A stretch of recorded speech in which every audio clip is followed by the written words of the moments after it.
Привет, дорогой зритель! Добро пожаловать на канал Китай в помощь. Недавно мой друг и по совместительству оператор и монтажер нашего канала заказал себе подзорную трубу с AliExpress для наблюдения за природой, небесными телами, а возможно и симпатичными соседками. И лично мне очень интересно посмотреть, на что способна китайская оптика.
Сходу признаюсь, что я очень мало понимаю в оптических приборах. Нет, конечно, микроскоп от телескопа я отличу, но вот с классификацией этой штуки у меня проблемы. Это то ли телескоп, то ли подзорная труба, то ли монокуляр. По крайней мере, в описании товара на странице продавца присутствуют все три названия. В общем, остановлюсь на подзорной трубе, а если это некорректно, не серчайте. В данной сфере я новичок, и обзор будет построен именно в виде впечатления о приборе с точки зрения новичка. Итак, перед вами подзорная труба от Wesboni модели SV28. Данная модель имеет три модификации, отличающихся диаметром линзы объектива. Так, младшая модель с линзой 50 мм обойдется вам в $51, средняя с линзой 60 мм стоит уже $55, и старшая с 70 мм линзой стоит $62. У меня на столе как раз таки старшая версия. За эти деньги вы получаете саму подзорную трубу в тканевой сумке, адаптер для фиксации смартфона на окуляре, металлический штатив-трипод, и также можно доплатить еще $20 и получить дополнительный высокий штатив в отдельной коробке и отдельной сумке. Подзорная труба собрана в очень симпатичном обтекаемом пластиковом корпусе, преимущественно темно-зеленого цвета. Причем тактильно пластик очень приятный, так как имеет что-то вроде софт-тач покрытия. Заявляется влагозащита уровня IP65, что здорово, дождя или росы можно не бояться. Также заявлена защита от запотевания. Длина данной модификации составляет 375 мм, а младшие версии чуть компактнее. Их размеры можно посмотреть на странице товара. Что касается веса подзорной трубы, то он тут не маленький и составляет примерно 850 грамм. В задней части прибора находится окуляр, расположенный под углом в 45 градусов. Диаметр самого окуляра около 40 мм, а диаметр линзы 15 мм. Вокруг линзы предусмотрена мягкая резиновая окантовка. За счет вращения окуляра можно выбрать степень увеличения от 25 крат до 75 крат. Именно настолько данная подзорная труба позволяет приблизиться к объекту наблюдения. Далее средняя часть трубы. На ней можно обнаружить привалочную поверхность с закладной гайкой на 1/4 дюйма для установки трубы на любой стандартный штатив. На этой же части находится фокусировочное колесико на 5 оборотов. Отмечу, что и регулятор фокуса, и окуляр вращаются плавно и в хорошем смысле туго, ничего не люфтит. И, наконец, передняя часть. Она примечательна наличием раздвижной телескопической бленды, отсекающей боковые засветки. А вот и основная 70 мм линза. Кстати, и линза, и окуляр прикрыты защитными пластиковыми накладками. Теперь по материалам, из которых изготовлена оптическая часть трубы. Так заявляется, что призма изготовлена из стекла типа БК7 и тип призмы Porro. Линзы имеют антибликовое покрытие, а вот что касается материала линзы, тут, как говорится, история умалчивает. Знатоки в отзывах во мнениях разошлись, да и сам я точного заключения дать не могу. По звуку линзы окуляра вроде как пластик, а линза объектива по звуку вроде как стекло. Но это, как говорится, не точно, хотя по весу все же похоже на стекло. Напомню, что в комплекте с каждой модификацией вы также получаете адаптер-переходник для смартфона и небольшой металлический штатив-треногу. Переходник очень простой. Одним винтом вы зажимаете смартфон в держателе, вторым винтом фиксируете переходник на окуляре и третьим винтом регулируете положение смартфона относительно окуляра. Рама этого переходника сделана из металла, и после установки вся эта конструкция держится надежно, намного прочнее, чем это может показаться. Что касается трипода, его высота 25 см. За счет качественного порошкового покрытия трипод неплохо выглядит и приятен на ощупь. Настраивается ориентация штативной головки по горизонтали и по вертикали, и по обеим осям фиксируется вращением рукояти. Второй штатив выглядит также неплохо, но на $20, конечно, не тянет. Ноги штатива металлические, а вся фурнитура и сочленения сделаны из пластика. Минимальная высота этого штатива 42 см, а максимальная 1 метр 20 см. В общем, обычный хиленький штатив. За такие же деньги в оффлайн-магазине моего города можно без проблем купить куда более серьезный 1,5-метровый штатив. И еще буквально пара слов про комплектную сумку. Она здесь достаточно прочная и крепкая за счет двухслойности. Причем второй внутренний слой имеет синтетический ворс, оберегающий внешний вид и сохранность монокуляра. Теперь мне осталось дождаться подходящей погоды и выбраться на природу, чтобы испытать оптику. К счастью, вам долго ждать не придется. И первым делом я решил оценить возможности подзорной трубы в домашних условиях. Нацеливаться будем на вышку мобильной связи вот за этими деревьями.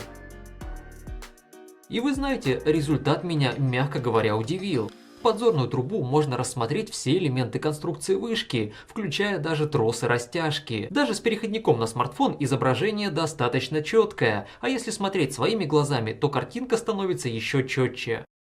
Далее я перешел к другому окну. Тут будем рассматривать вот это здание. По карте до него около 700 метров. И результат также, как мне кажется, неплохой. Несмотря на жаркую погоду и искажение воздуха, я смог разглядеть все детали дома. Да что и говорить, через подзорную трубу видно каждый кирпичик. И, кстати, сейчас вы можете оценить тряску. Прицелиться в нужный объект не так-то просто. Малейший контакт со штативом вызывает неприятное дрожание. В общем, поразглядываем это здание еще немного и перейдем к другому объекту. Далее я выбрался на улицу и нашел вот такое обширное открытое пространство.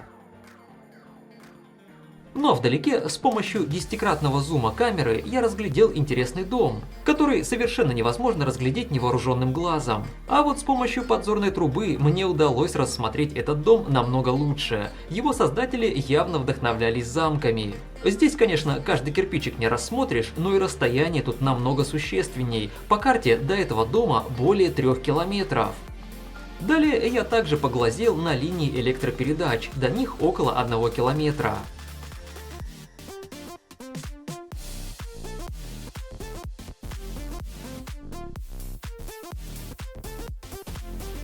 Затем я нашел еще один приметный объект.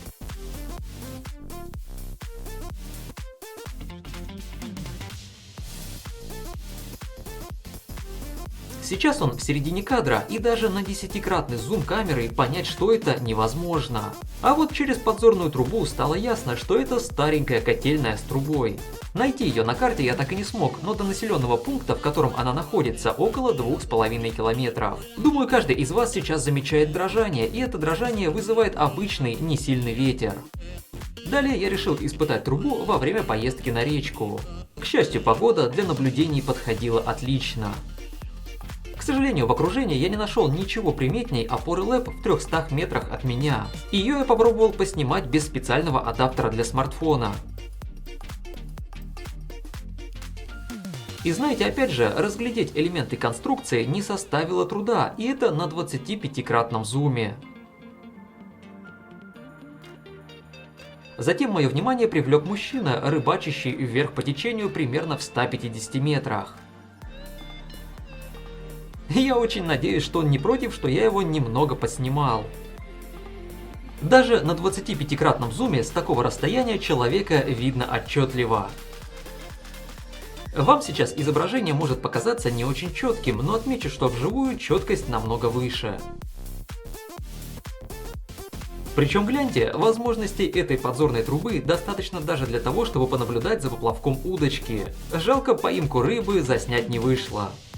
Кроме этого, я решил показать разницу между 25-кратным и 75-кратным увеличением на примере вот этих опор, уходящих в лес. Итак, 25-кратное увеличение. И теперь 75 крат. Как по мне, детализация для такого расстояния и для такой стоимости подзорной трубы просто отличная. Ну а что касается наблюдения за небесными телами, то мне, к сожалению, снять Луну собственноручно помешали белые ночи. Но чтобы дать вам хоть какую-то информацию, я выудил из отзывов все фото Луны, которые делали люди с помощью этой подзорной трубы. И скажу вам так, поизучать кратеры данная оптика позволяет. Удивило, что одному из наблюдателей удалось даже заснять Юпитер, его фото в нижнем правом углу. В общем, надеюсь, что это небольшое демо позволило вам составить мнение по поводу возможностей подзорной трубы. Отмечу, что даже эти кадры дались мне с большим трудом. И тут сразу переходим к минусам, которые меня дико раздражали. И их тут по большому счету два. А именно, большой штатив, за который просят аж 20 баксов, и адаптер для смартфона. По сути, штатив нужен для того, чтобы зафиксировать трубу более-менее жестко. Так вот, это точно не про данный штатив. Он весь трясется, качается, а даже мелкая дрожь, умноженная на кратность оптики, превращается в дикие тошнотворные колебания, которые вы могли видеть на видео. В общем, доплачивать за этот штатив крайне не стоит. За те же $20 можно купить намного более качественный и прочный штатив. Второй минус – это, как я уже сказал, адаптер. Чтобы вы поняли, на то, чтобы смонтировать переходник на окуляр, закрепить в нем смартфон и настроить все так, чтобы было видно хоть что-то, у меня уходило не менее 5-7 минут. Очевидно, что для того, чтобы быстренько что-то подснять, это приспособление не подходит совершенно точно. Плюс, так как меняется кратность вращением окуляра, когда на нем закреплен адаптер, уже ничего не повращаешь. Причем я прекрасно понимаю, что придумать что-то поудачнее вряд ли представляется возможным. Так что, если вам нужна съемка видео или фото через подзорную трубу, то либо готовьтесь психовать с этой конструкцией, либо доплачивайте за электронный окуляр.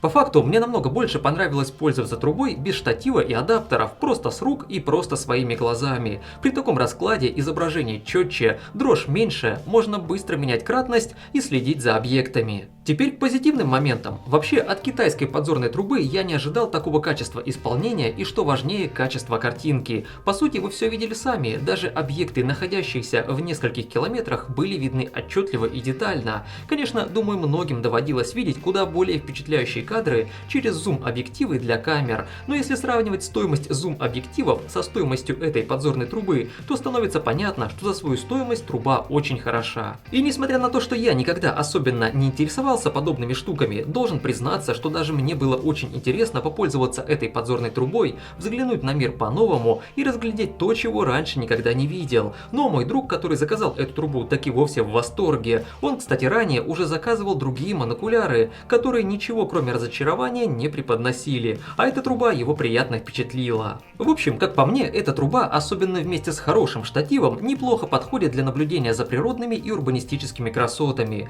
Что касается небесных тел, то по опыту других покупателей Луну и ее рельеф рассмотреть удастся, причем с достойной для любительской оптики детальностью. Также труба неплохо подойдет, к примеру, для тира. На расстоянии в 100-150 метров следить за попаданиями в мишень она позволит вполне. В общем, надеюсь, что вам было интересно поглазеть на возможности этой подзорной трубы с AliExpress. Если да, не забудьте поддержать нас лайком, комментарием и репостом. Также напоминаю, что теперь каждый из вас может помочь нам в создании честных и интересных обзоров, став нашим спонсором. Соответствующая кнопка теперь есть под каждым нашим видео. А на этом на сегодня все. Смотрите канал Китай в помощь и берите от жизни лучшее.